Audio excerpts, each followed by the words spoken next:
inspiration from the book Struck Twice, Transrelationship, from my personal life, from the life of other people. We're going to have a conversation from my personal experiences. And so you realize that for a few episodes, I have been coming.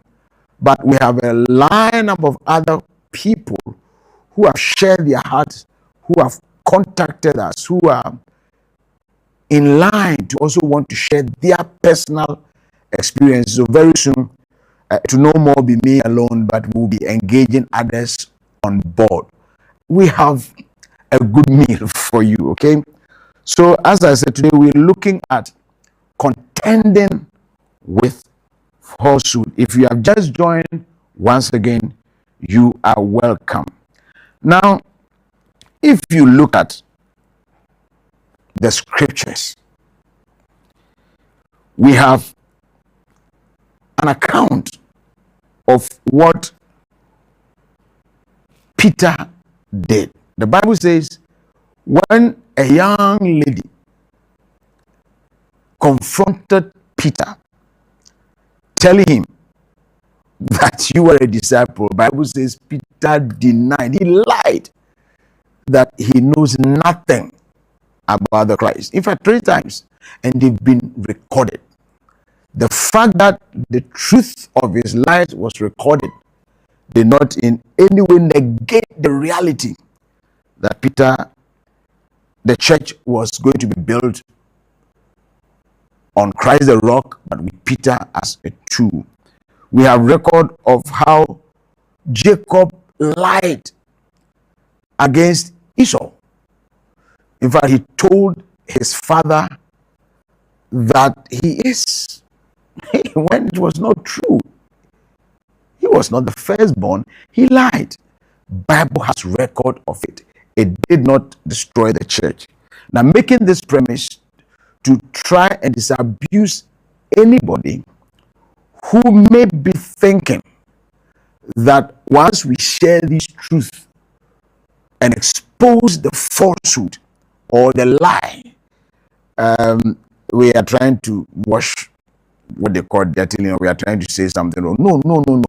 We are rather following scripture. We are rather doing things that will help us. Sometimes people may not be conscious of the dangers such weaknesses or characters pose to the church and to other people. And these are the lessons we want to learn from. So I will begin today's episode with my own personal experiences, certain unfortunate falsehood that have been peddled out there. I recall in South Africa, just listen to this. You will be amazed. In South Africa, and here we are not dealing with unbelievers. We are talking about church members and even church leaders. A lady came to me. She was a secretary and said that when I went to South Africa, she was told that I was cut short in terms of tenure of youth leadership, youth directorship, and that it was supposed to be 8 years, and then on the 7th year I was asked to go to South Africa. And she was told that the reason why they did not let me end the 8 years was because I had affairs with women. And then she was given a tape recorder to record me.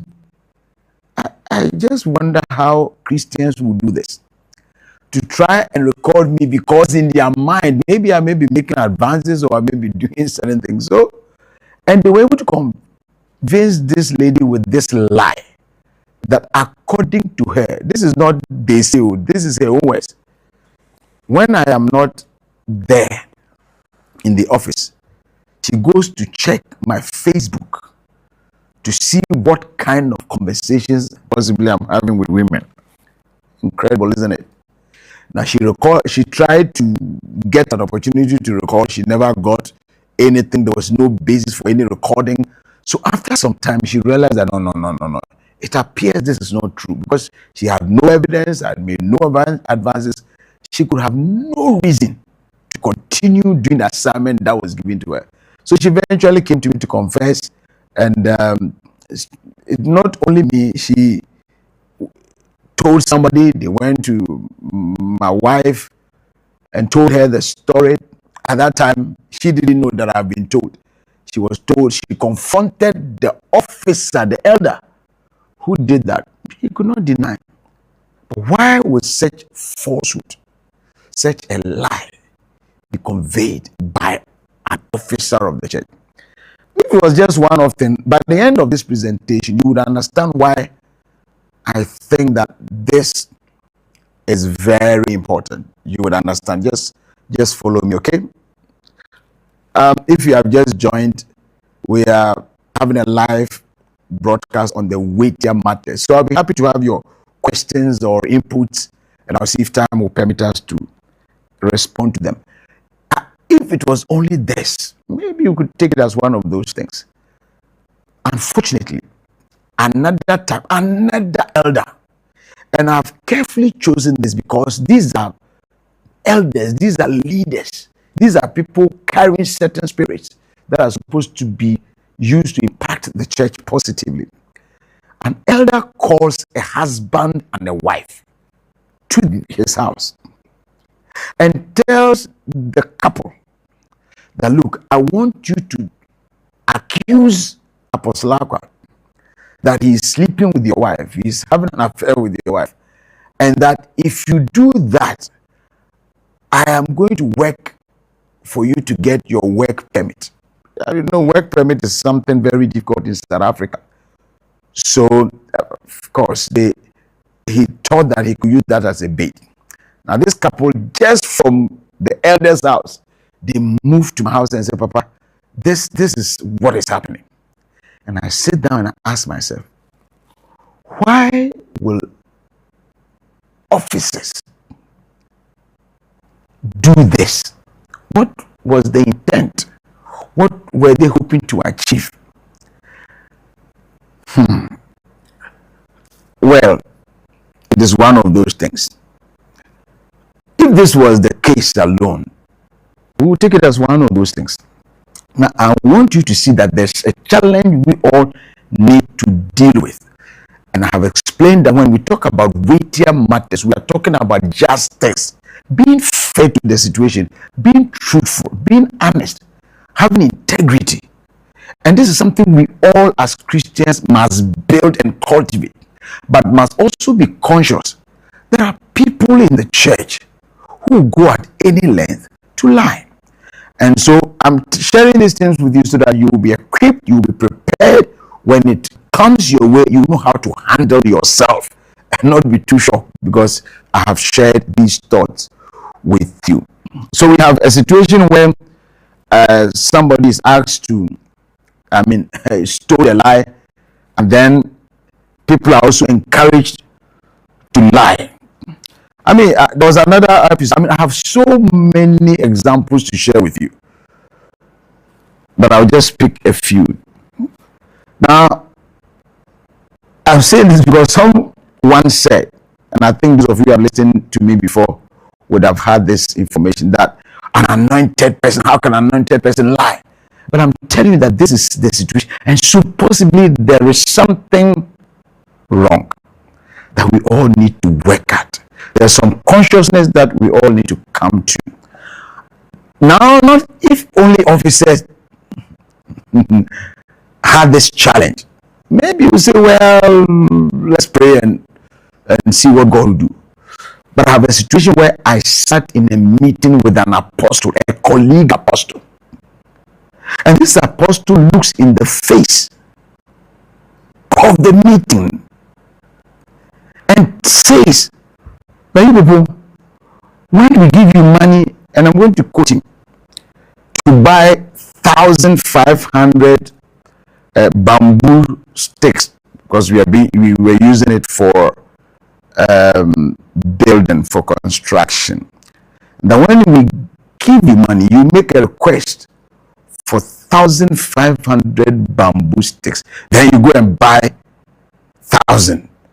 Now they will scandal the other 500. Why would an apostle say such a lie?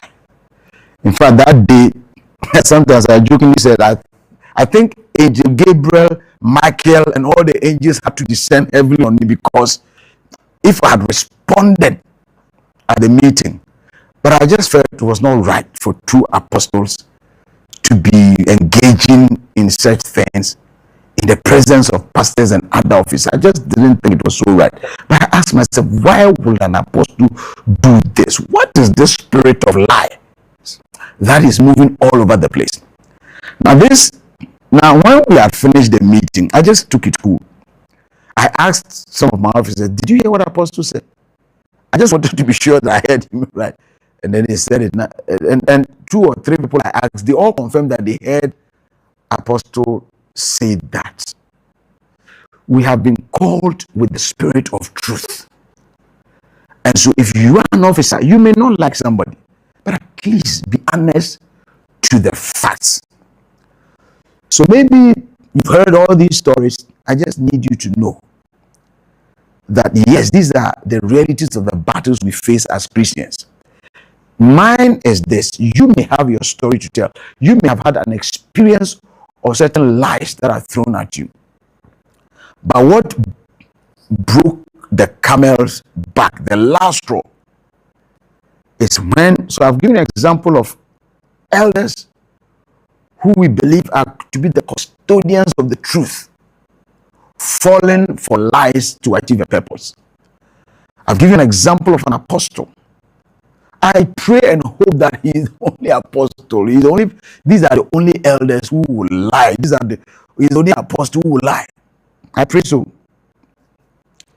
But what was more disturbing is when the chairman of the church himself, the chairman of the Church of Pentecost, and the then former general secretary chose to be on the side of falsehood by lying. And I'm saying this because it is already in my book. It's not new. I believe that some of you have read it. Where initially he met the heads and told them that I, Kwesiakwa,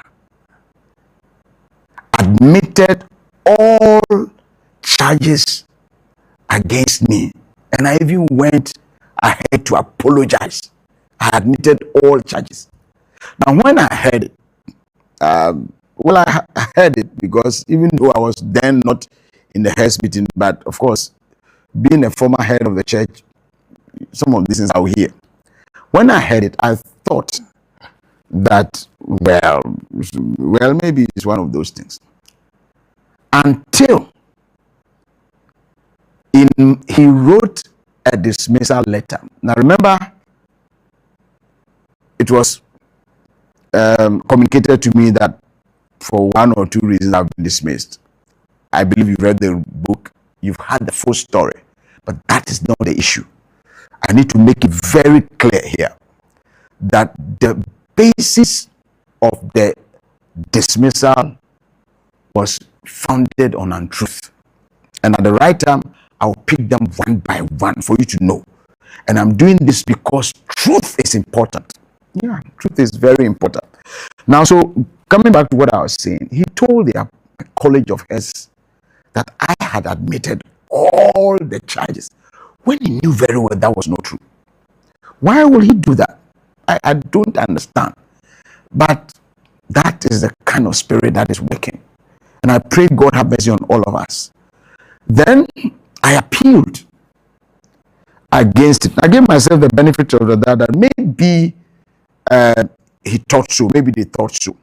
So after the appeal, then that is when the dismissal letter came, stating in my dismissal letter that we gave you an opportunity to be demoted and give you a second chance, but you rejected it, and that is why you have to be dismissed. But before that, he wrote in the dismissal letter again that You admitted all charges. Really? That I Kwesiakwa admitted all those charges. First, I thought that it was just rumor. But when it came into writing, then I realized that no, this is serious. Now, let me see this. It's unfortunate, I have to say, the chairman and the executive council, because deep in my heart, I don't believe that all the executive council members would have said that. But once it was written by the chairman on behalf of the executive, the general secretary, unfortunately, it has to be make it personal, chairman. But once it was written, and he had signed, and he had committed people, I believe that was so unfair. That was a lie. I know that now we are saying that we shouldn't say people lied. We say they said untruth. But the Bible says, thou shalt not lie. A lie is a lie. The Bible talking about how we should be truthful. We should tell the truth. It's all right if you want to discipline. If it's all right if the person has done wrong and you want to discipline. But to anchor it on a lie is so unfair. Let me make it very clear for the avoidance of any doubt. He said, or the executive said, that I admitted to changing minutes. Let me put it on record that that was an unfortunate lie. I never at any point admitted I had changed any minutes. In fact, I had not changed any minutes. I said in my earlier presentation that I never even knew anything about change minutes until I got to the executive council. When he asked me, did you change the minutes? And I was taken aback. So I asked, which minutes?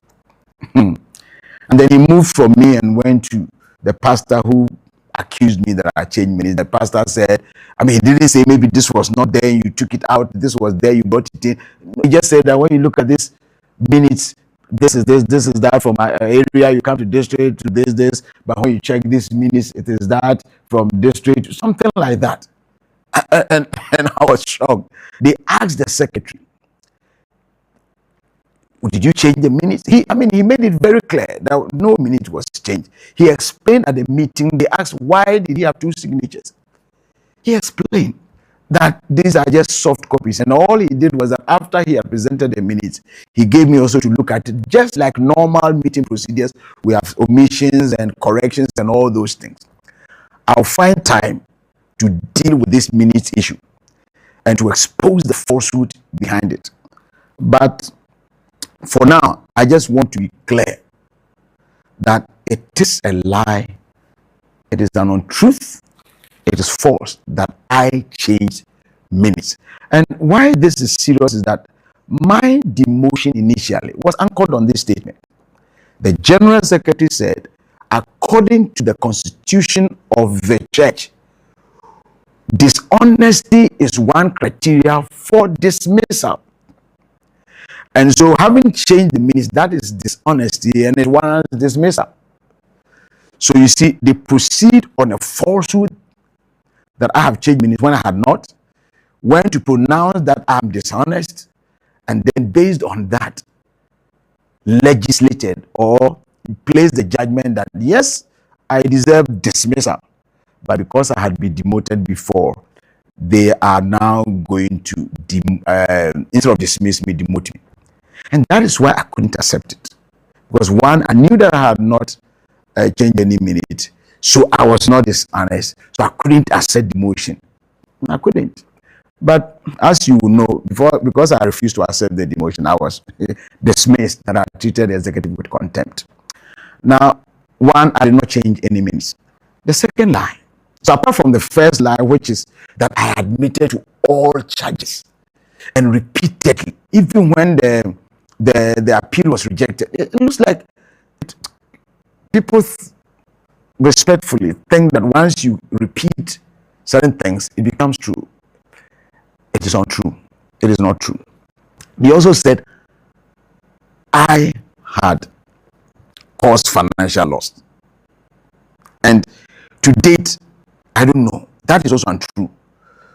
I recall during the meeting that, sorry, I have to use chairman because he led, but I believe that was doing it on behalf of the team. And I'm being very honest, frank with you. Said that project was 700,000 or so. It changed to 2.5 million. Then it's changed to 7 million, causing financial loss. Really, is that how financial loss is caused?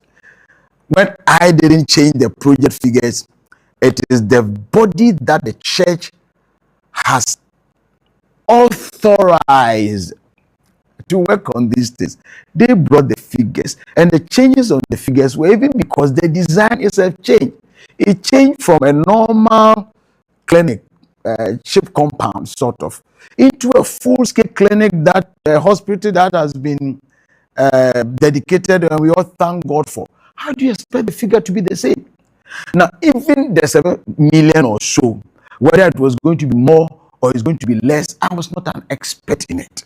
I don't even know how they calculate those figures. They talk about square meters, but I did not have any hand. So why should I be said that because of this change of figures I've caused financial loss? I did not cause any financial loss.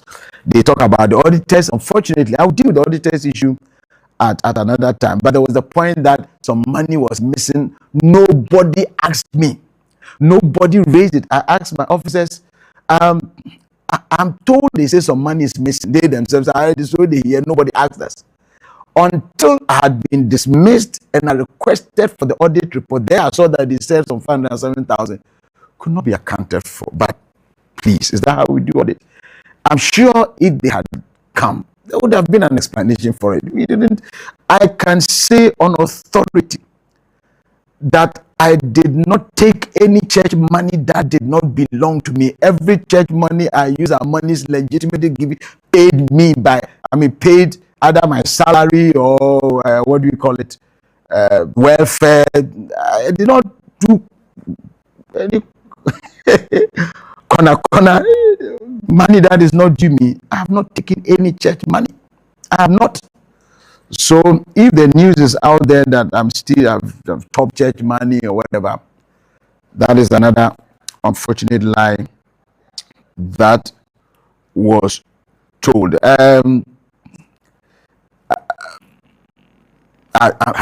What is even sad is when they said I admitted technical advice.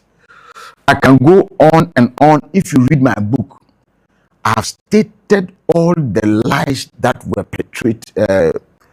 said against me. But that is not the essence of this presentation. My worry is that if we have elders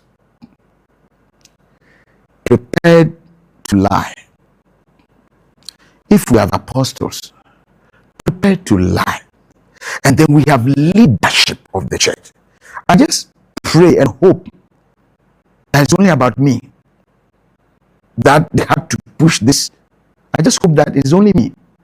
Because if it is not, unfortunately, there is the kind of comments I've also gotten. We have to relook at this.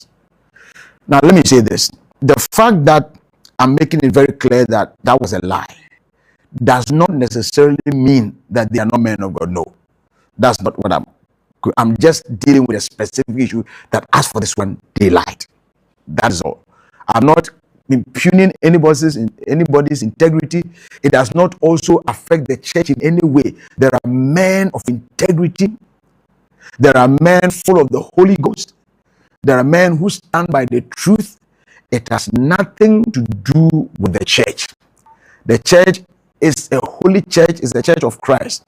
But you may have character challenges here and there. And that is why it's important we talk about this, so that we will advise each other, sharpen each other, and let the best comes out of us. When somebody is wrong, we must be able to speak truth to power. And I know somebody will say, but why are you saying this outside? Why are you? If somebody, why don't you just keep it secret? No. That is what we do, and people hide behind the church and destroy people, destroy names, achieve goals not on the basis of truth. and justice. And I challenge each and every one of us to try to be on the side of truth and justice and to hold people responsible when they walk in the path of falsehood. Now, as far as I'm concerned, I tried. In fact, when I was dismissed, my wife sent a message to the general secretary that my husband is not dishonest. Nobody listened. I spoke to the current general secretary. I opened my heart to him and I told him that these things that are being said is not true. In fact, at the point I told him that, but thank God, and he has said, no, don't say that. I poured my heart to him. I tried to reach out, even the audit committee that sat on the case. They gave me an opportunity to meet them, and I thank God for their lives. I just like that honesty.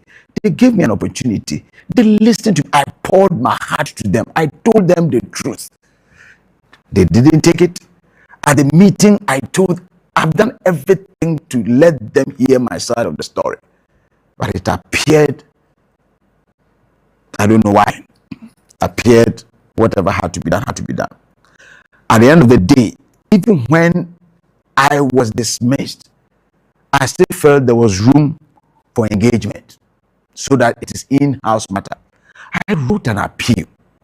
Even when I had requested for the appeal, the chairman again and the executive said they stand by their decision. Once again, he said it on behalf, so I have to bring that clarity so that I just state the fact and we can make our own judgment. That they stand by their decision. Even when they are not listening to the appeal, they have not read the appeal, they don't know what is in the appeal, we stand by our decision. Now, under normal circumstances, I should have just given up and said, then I'll take it to court because they are not ready to listen to me. But I still felt there was the need for an in-house engagement. In spite of the chairman insisting he would stand by their decision, I still put in a formal appeal. And my sadness is that after putting the formal appeal, the executive looked on, the trustees also looked on, and the appeal was rejected. And rejected on the basis of technicalities. Was rejected that it was not because of the events that happened in Bolga. Yet, the events that happened in Bolga was brought into it. All these things, we'll deal with it at the appropriate time. At the end of the day, even after the appeal, my lawyer also sent a personal message to them, sharing his heart. All these things were ignored. Now, if we advise in private and it will be rubbished, or it will be thrown somewhere, or it will not be listened, you will be advised in public. Because when I do something wrong, it is written that ministerial misconduct in public, possibly because they've advised me in-house and I didn't listen. And when a minister is dismissed or demoted or something, they write ministerial indiscretion. It is all right to say somebody has grossly misconducted himself and write it in public. It is all right. We all have no challenge. But when those who hold people responsible are also held to the same standard, then you say, why are we saying it? We are saying it because lives are being touched. These are people's destiny. Now, there are serious issues. Maybe some of you don't know. But let me just give you a hint so you know why we need to speak truth to power. We cannot accept respectfully leaders to just write whatever they want, say obvious untruth, and they cannot be questioned. That is lowering the bar. It's not nice. Leaders, all of us, we must all be held accountable. Now, let me tell you this. I had a call, I think last week, of a very senior elder. So angry, so pained, so bitter. And he was able to use the word, I hate so and so. This is where the church is coming to. So those of you who think everything is fine, let's shut up, let's keep quiet. Let us correct each other. Let the judgment begin from the house. Let's judge each other. Let's correct each other. If not, God will use the unbelievers to do it. I said it on Star FM.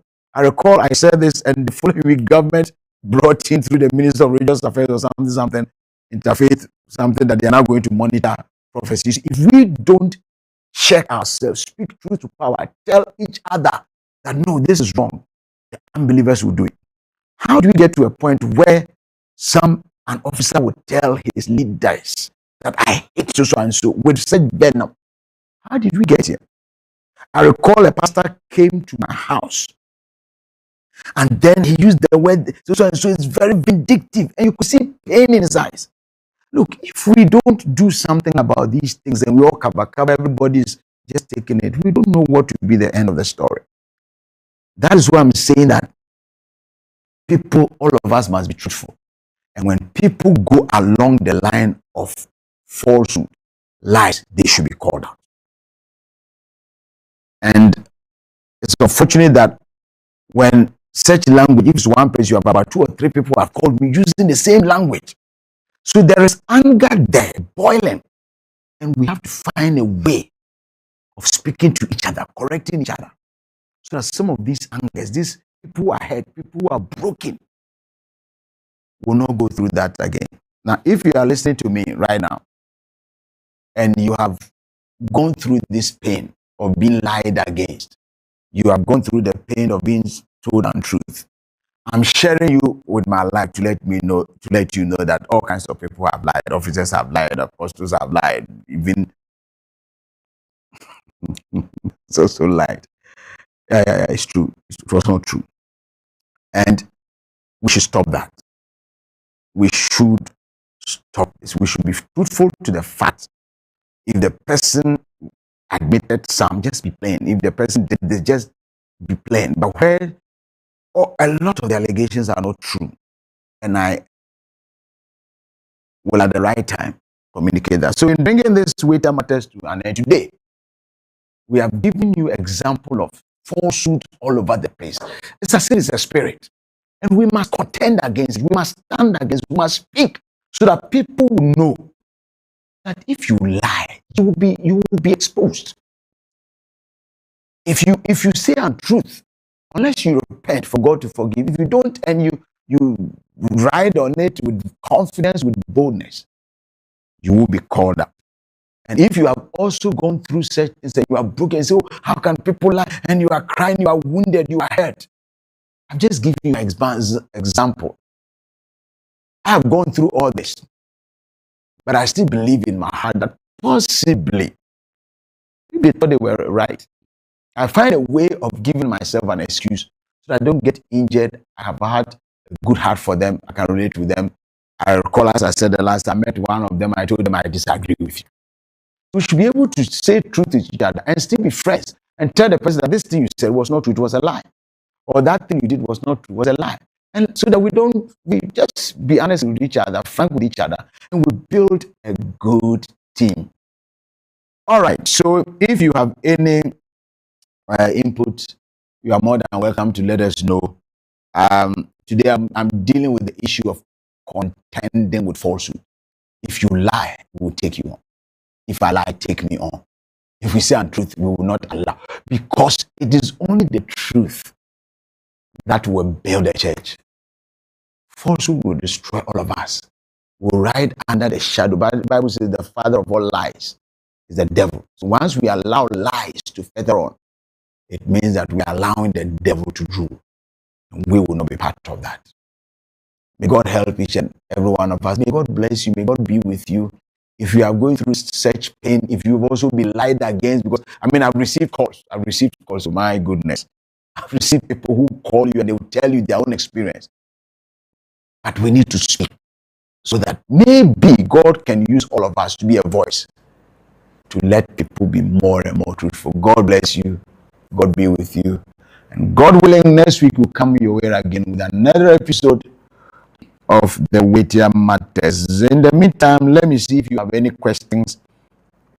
I will be more than willing to respond to your question. Let me see.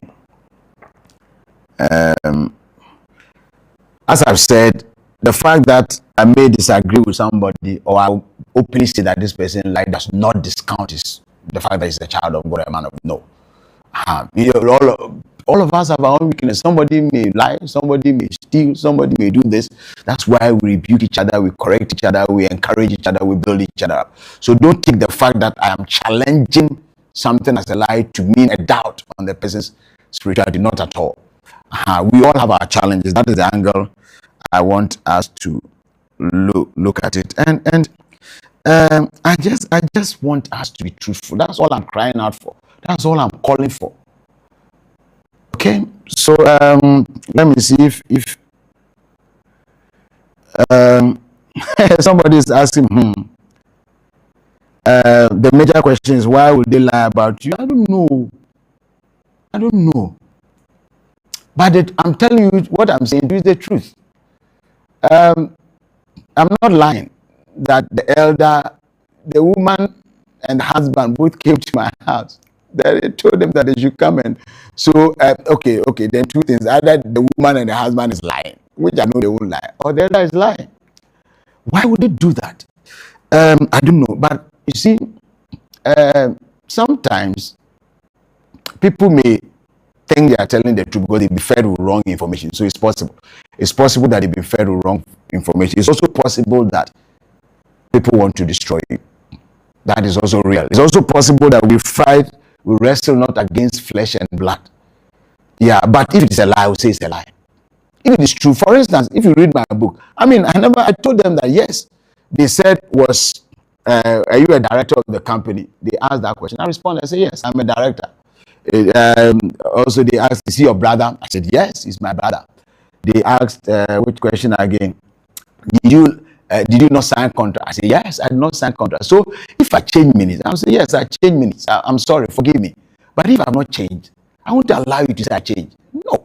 If I have not chopped church's money, which is not due me. As for if you give me an offering or if the church pay, I will chop. That one is my right. If I've worked for something you also pay, I will chop it.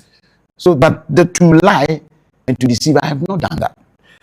So that is another person is saying that as for the comment questions that says I just bless God for you. You are speaking. Elders prepared to lie. Apostles, yeah, why they lie about you?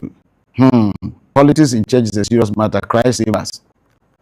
I was actually part of Why Not. Hey, why not? Why not? Oh, great. Yeah, gentlemen, why not, gentlemen? I want to see you. Okay, let's meet. Let's talk. I hope you've not given out the fire. You've not given out the fire. Why not Pentecost young missionaries? And thank God for the great work being done. And again, I want to repeat this. I'm just dealing with the facts, not to challenge the system at all. As I said, there are great men. These are also great men. But if they do what is not right, somebody must say it. Somebody must say it. And to me, there's nothing wrong with me saying it. You say, I say it, together we build each other up. What is the other question? Was it because you wanted to be a chairman? That's why all these were labeled on you. Hey, who is that? Scoring Brian. Was it because me? I've never said I wanted to be chairman. I beg you. I don't even know why. I don't know why. Honestly, I don't know why. I don't know why. Look, I'm just trying very hard, to manage the communication. But the kind of things I've gone through in this church, you can't believe it. I just don't understand it. The kind of things man I've gone through, right from you, director. If I should tell you, and some of you know, right from you, director. So maybe that is our cross. But one thing I'm happy about is that in the midst of all this, I still believe that we should give people the benefit of the doubt. You see, let's give people benefit of the doubt. Let's not fight over it, but let's call a spade a spade. If it's wrong, let's say it's wrong. It doesn't mean when you tell somebody that what you did is not right, or it's wrong, or you lied, it means you are fighting with the person. No. So please, brother Brian, I have not said anywhere I want to be chairman. Why? And then what else? Maybe you can send me a WhatsApp. I can't see the questions all.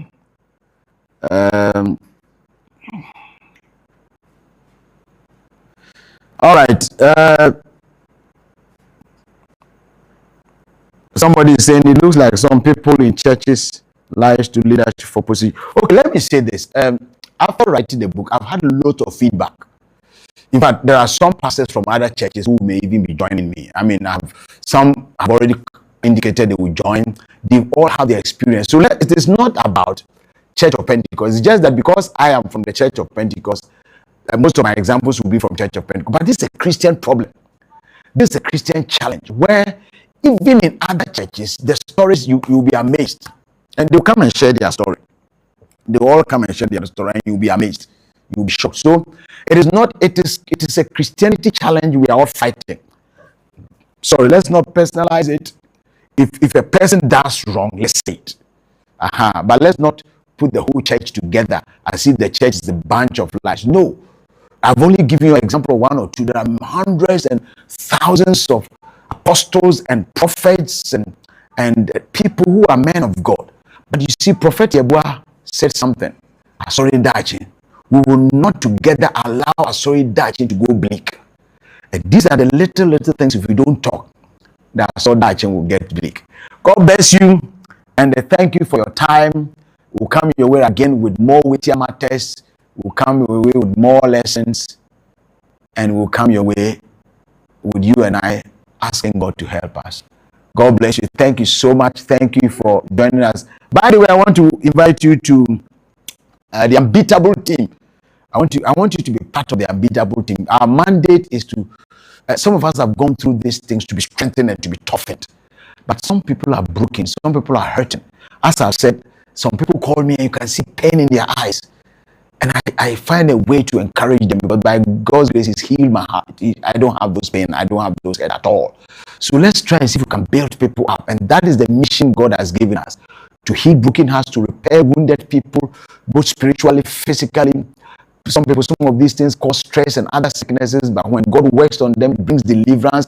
We want to build an army of people who go out to schools and train people to focus on the weightier matters, focus on being truthful, focus on integrity, have the strength to go through trials and temptation and not be bitter and not go through all these things.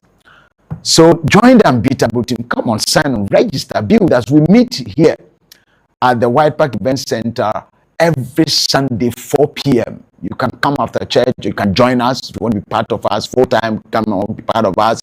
Thursdays, we meet to pray.